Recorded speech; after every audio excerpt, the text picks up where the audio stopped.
कार्यक्रम प्राध्यापक विजी पवार सर, शिक्षकेतर कर्मचारी आणि माझ्या बालमित्रांनो, तुम्ही येथे उपस्थित राहिलात त्याबद्दल सर्वप्रथम मी तुमचे स्वागत करते. चला तर सुरू करूया. उन्हाळ्याची माहिती आणि घ्यावयाची काळजी. सर्वप्रथम मला कोण सांगू शकेल का पृथ्वीचे परिवलन म्हणजे नेमकं काय असतं?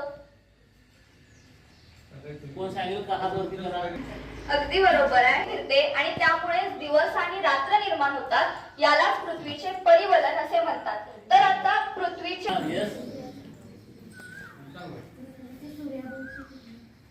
अक्षाभोवती देखील लंबवर्तुळाकार कक्षेत फिरते, त्यालाच पृथ्वीचे परिभ्रमण असे म्हणतात. आता जी पृथ्वी परिभ्रमण करते तिला किती दिवस लागतात? पूर्ण होण्यासाठी किती दिवस लागतात? बरोबर आहे. 300 की पृथ्वी ही अंशतः कललेली असते. तर ती किती अंशतः कललेली असते? अक्षीय समतलाच्या सापेक्ष झुकलेली असते आणि त्यामुळेच पृथ्वीवर ऋतू निर्माण होतात. आता आपल्या पृथ्वीवर मुख्य ऋतू किती आहेत आणि ते कोणते आहेत? अगदी हिवाळा. ही झाली आता पृथ्वीवर ऋतू कसे निर्माण होतात. आता जेव्हा पृथ्वी उत्तर गोलार्धामध्ये झुकलेली असते तेव्हा उत्तर गोलार्धामध्ये उन्हाळा, तर ती दक्षिण गोलार्धात झुकलेली असते तेव्हा उत्तर गोलार्धामध्ये हिवाळा असतो. यावेळी जे हवामान असते ते अत्यंत उन्हाच्या वेळी सूर्य डोक्यावर असल्याने उष्णता ही प्रचंड प्रमाणात वाढलेली असते आणि आपल्याला आकाश हे निरभ्र पाहायला मिळते. आपल्या भारतामध्ये जो उन्हाळ्याचा कालावधी आहे तो साधारण फेब्रुवारीच्या मध्यात सुरू होऊन मे महिन्यापर्यंत असतो. या काळात प्रामुख्याने शेतीमध्ये मूग, बाजरी, तीळ यांसारखी पिके घेतली जातात. आता ही झाली उन्हाळ्याचा कालावधी, हवामान आणि शेतीमध्ये घेतली जाणारी पिके. पुढे नक्षत्रा सादर करेल की खाद्यपदार्थ आणि आहार व घ्यावयाची काळजी. उन्हाळ्यामध्ये कलिंगड, द्राक्षे, फणस तसेच कैरी या फळांचे सेवन केले पाहिजे. तसेच उसाचा रस, लिंबू पाणी, सरबत व कैरीचे पन्हे अशा पेयांचे सेवन केले पाहिजे. तर आपण यावरच आधारित आमचा संवाद पाहूया. उन्हाळ्यामध्ये कसे खाद्यपदार्थ खावे किंवा कसे शीतपेय प्यावे यानंतर उन्हाळ्यामध्ये घ्यावयाची काळजी रेवती सादर करते. आरोग्यावर परिणाम करणारी कडक उष्णता यापासून होणारे आजार आपण पुढील संवादामधून पाहूया.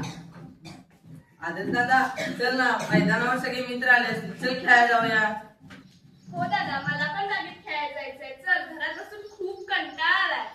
चला. थांबा, कुणीही बाहेर जाणार नाही. बाहेर बघितलं का किती कडक ऊन आहे आणि टीव्हीवर सुद्धा सांगितलं आहे की आज उन्हाची लाट येणार आहे. अगं आई, पण थोड्या वेळाने काय होतंय, आम्ही टोपी घालून जाऊच की. समीक्षा फक्त कॅब घालून भागत नाही, बाहेर बघितलीस का किती कडक ऊन आहे. या उन्हामुळे तुझ्या शरीरावर काय परिणाम होतात माहित आहे का तुला? सार्थक, आपण 4 पुढे जाऊ खेळायला. हो, आई पण म्हणत होती की उन्हातून आल्यावर डोकेदुखी आणि डोळ्यांची जळजळ होते. अशी लक्षणे चांगली नसतात. जास्त काळ उन्हात राहिल्याने उष्माघात म्हणजे हिस्ट्रोक होऊ शकतो. चक्कर येणं, डोकेदुखी आणि मळमळ ही त्याची सुरुवात आहे. मागच्या वेळी जेव्हा सार्थक उन्हातून खेळून आला होता तेव्हा त्याला खूप ताप आला होता. डॉक्टर म्हणाले होते की त्याला उष्माघात झाला आहे. अगदी बरोबर. उष्माघात आपल्या आरोग्यासाठी खूपच धोकादायक असतो. त्यामुळे आपण 12 ते 4 या वेळेत खेळायला जाणं टाळलेलं बरं. आपण घरीच बसून काहीतरी खेळूया. पण उन्हामुळे फक्त उष्माघातच होतो का की अजून काही त्रास होऊ शकतो? खूप काही समीक्षा. उन्हामुळे आपल्याला त्वचेच्या अनेक समस्या होतात, जसे की घामोळ्या उठणे, त्वचा लाल पडणे, त्वचेला खाज सुटणे अशा अनेक समस्या. महत्वाचं म्हणजे जास्त काळ उन्हात राहून घरात आल्यावर आपण लगेच थंड पाणी पिणे टाळलं पाहिजे. कारण की शरीरातील तापमानातील अचानक बदलामुळे आपला घसा खराब होऊ शकतो किंवा आपल्याला ताप येऊ शकतो. अगदी बरोबर. या दिवसात अन्नातून विषबाधा म्हणजे अन्न लवकर खराब होणे उन्हामुळे होते. जाणार नाही, पण आता यावर उपाय काय करायचे? कालच पेपरमध्ये बातमी आली होती की उन्हामुळे काहींना उष्माघात होतो, रक्तदाब कमी जास्त होतो. यावर आपण उपाय म्हणून कोकम सरबत, ORS, परत पन्हे अशी नैसर्गिक पेय पिली पाहिजेत. मी आईला सांगणार आहे की आजपासून दुपारच्या जेवणात आम्हाला ताक किंवा दही दे आणि जेवणात कच्चा कांदा हा हवाच. कांदा का बरं? कारण कांद्यामध्ये उष्णता शोषून घेण्याची शक्ती असते. बाहेर जाताना खिशामध्ये छोटा कांदा ठेवला तरी चक्कर येण्याचा धोका टळतो. आपण आता यावर उपाय म्हणून सुती कपडे वापरली पाहिजे, नैसर्गिक पेय पिली पाहिजेत, खाण्यापिण्याची योग्य काळजी घेणे म्हणजेच मसालेदार तेलकट पदार्थ टाळले पाहिजे, बाहेर जाताना उन्हापासून संरक्षण मिळण्यासाठी छत्रीचा वापर, डोळ्याला संरक्षण मिळण्यासाठी गॉगल्सचा वापर केला पाहिजे, उपाशी पोटी बाहेर जाऊ नये, ताजी फळे खाल्ली पाहिजेत आणि बाहेर जाताना नेहमी सोबत पाण्याची छोटी बॉटल ठेवलीच पाहिजे. चला म्हणजे उन्हाळ्यामध्ये दुपारच्या वेळी बाहेर जाणे टाळणे, पाण्याचे प्रमाण वाढवणे, घरगुती शीतपेय, ताक, मठ्ठा असे पदार्थ खाणे इत्यादी हेच सर्व उन्हाळ्याचे मंत्र आहेत. अगदी बरोबर. चला तर पाहूया उन्हाळा ऋतूचे फायदे. उन्हाळ्यामध्ये फळे व भाज्यांना जास्त उत्पादन मिळते, शरीर हायड्रेट राहते व पचनसंस्था सुधारण्यास मदत होते. सौर ऊर्जेचा वापर जास्त करता येतो. शाळांना सुट्टी मिळते व मुलांना खेळण्यासाठी वेळ मिळतो. दिवस मोठा असतो त्यामुळे पाणी पिण्याची सवय लागते. व्हिटॅमिन डी चा मुबलक स्रोत मिळतो.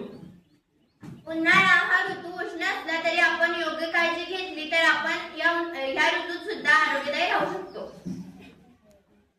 झळांनी पडलो सांजवेळी मात्र गारव्यात नालो, मंद झुळूक वाऱ्याची सुख देऊन जाते, उन्हाळ्याचे हेरूप मनाला भावते, उन्हाळ्याचे हेरूप मनाला भावते. नैसर्गिक पेय केली आहेत त्याची माहिती. कॅम्पा असे वेगवेगळे शीत पेय आणि हे फंटा असे वेगवेगळे शीत कोल्ड्रिंक्स पेले नाही पाहिजे. त्याचबरोबर आपण या उन्हाळ्यात नैसर्गिक पेय पिली पाहिजेत, जसं की सरबत, कैरीचे पन्हे आणि मठ्ठा. पण ताजी फळे देखील खाल्ली पाहिजेत, टरबूज असेल, त्याचबरोबर डाळिंब, पेरू आणि चिकू यामध्ये पाण्याचा अंश हा जास्त असतो, त्यामुळे आपल्या शरीरात गारवा निर्माण होतो, तसेच पाण्याची पातळी वाढते. चला तर पाहूया आम्ही जी काही नैसर्गिक पेय केली आहेत त्याची माहिती. पन्ह्याची माहिती. कैरीचे पन्हे हे उन्हाळ्यात शरीराला थंडावा देणारे एक पारंपरिक आणि उष्माघातापासून संरक्षण होते. त्याचे साहित्य आहे कच्च्या कैऱ्या 3 ते 4 मध्यम आकाराच्या घ्यायच्या, गुळ किंवा साखर 1 ते 1.5 कप, आपल्या आवडीनुसार देखील घेतलं तरी चालतं, वेलची पूड अर्धा चमचा, काळी मिरी अर्धा चमचा, भाजलेली जिरेपूड 1 चमचा आणि मीठ अर्धा चमचा. पाणी आपण गरजेनुसार घ्यायचं. त्यानंतर जी काही कृती आहे ते म्हणजे कैऱ्या स्वच्छ धुवून कुकरमध्ये 1 ते 2 शिट्ट्या करून मऊ शिजवून घेणे. त्यानंतर कैऱ्या थंड झाल्यावर त्याची साल काढून त्यातील जो गर असतो तो वेगळा करणे. हा गर मिक्सरमध्ये गुळ, साखर किंवा वेलची पूड, जिरेपूड, काळे मीठ किंवा आपले साधे मीठ आणि थोडे पाणी घालून बारीक करून वाटून घेणे. आता हा जो तयार झालेला गर आहे हे कैरीचे सांद्र आहे. ज्या एका ग्लासमध्ये 2 ते 3 चमचे हा तयार झालेला गर घेणे, त्यामध्ये थंड पाणी किंवा आपल्याला जर बर्फ पाहिजे असेल तर तो टाकणे आणि त्यानंतर पुदिन्याची पाने घालून तो मिक्स करणे. आता आपण जे पनीर तयार केलेले आहे ते काचेच्या बाटलीत आपण फ्रीज मध्ये ठेवू शकतो आणि हे 1 ते 2 आठवडे टिकते. या सरबताची माहिती. सरबत करणे खूप सोपे आहे. पहिल्यांदा आपण थोडं पाणी घ्यायचं, त्यात आपल्याला जेवढी गोड पाहिजे तेवढी साखर घालायची, मग त्यात मीठ घालायचं आणि आपल्याला जेवढा लिंबू पाहिजे तो घालायचा, थोडासा खाण्याचा सोडा घालायचा आणि थोडीशी वेलदोड्याची पूड घालायची. सरबत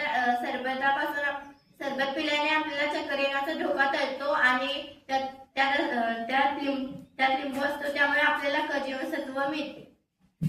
या मठ्ठा हा आपल्या घरातील ताकापासून केला जातो.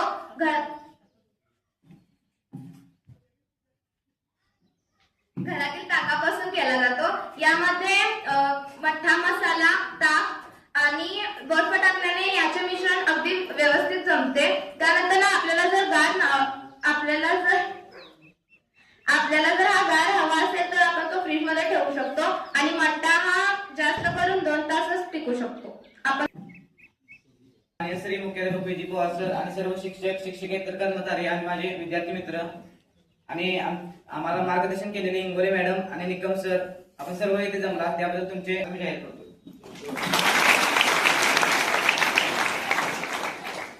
ते देखील आभार. हिवाळ्यामध्ये आपण हिवाळ्याची ऋतूची माहिती देतो आणि त्या ऋतूमध्ये आपण कशा पद्धतीनं आपली स्वतःची काळजी घ्यायची ही सगळी आपण माहिती घेतो. उन्हाळ्यामध्ये अतिशय छान पद्धतीची माहिती या ठिकाणी आपल्याला मुलांनी दिलेली आहे. बऱ्याचशा गोष्टी आपल्याला समजलेल्या आहेत. म्हणजे आपण कशा पद्धतीनं बाहेर पडलं पाहिजे, कोणत्या कोणत्या गोष्टी आपण पाळल्या पाहिजेत, कोणत्या कोणत्या गोष्टी टाळल्या पाहिजेत, कोणतं कपडे आपण परिधान केलं पाहिजे, त्यानंतर कोणतं आहार घेतला पाहिजे, कोणती पेय आपण घेतली पाहिजे, कोणती पेय घेता कामा नये आहे. हे अतिशय चांगल्या पद्धतीची माहिती ही जर तुम्हाला भाषणातून सांगितली असती तर एवढं तुम्हाला लक्षात नाही आलं असतं. पण या संवादातून अतिशय चांगल्या पद्धतीची माहिती त्या मुलींनी सादर केली. एकीविषयी एक अतिशय सुंदर, मुलांनी सुद्धा दोघांनी सुद्धा अतिशय छान पद्धतीचं सादरीकरण केलं. कारण शेवटी या गोष्टी सुद्धा तुम्हाला वेगळ्या पद्धतीने सांगितल्या तर त्याचा परिणाम करता कधी चांगल्या पद्धतीने घडते. आणि हे करत असताना मला वाटतं इंगोले मॅडमने स्वतः लेखन चांगलं अतिशय छान केलेलं आहे आणि निकम सरांनी सुद्धा त्याची तयारी चांगली करून घेतलेली आहे. म्हणजे चांगल्या पद्धतीनं हा उन्हाळा ऋतू कशा पद्धतीनं आपण त्या ठिकाणी त्याला सामोरं गेलं पाहिजे, किंवा उन्हाळा ऋतूचे फायदे सुद्धा काय आहेत ते सुद्धा त्या निमित्तानं आपल्याला त्यांनी सांगितलं. तर या सगळ्या मुलांच्यासाठी आणि मार्गदर्शक इंगोले मॅडम आणि निकम सर यांच्यासाठी त्या जोरदार टाळ्या वाजून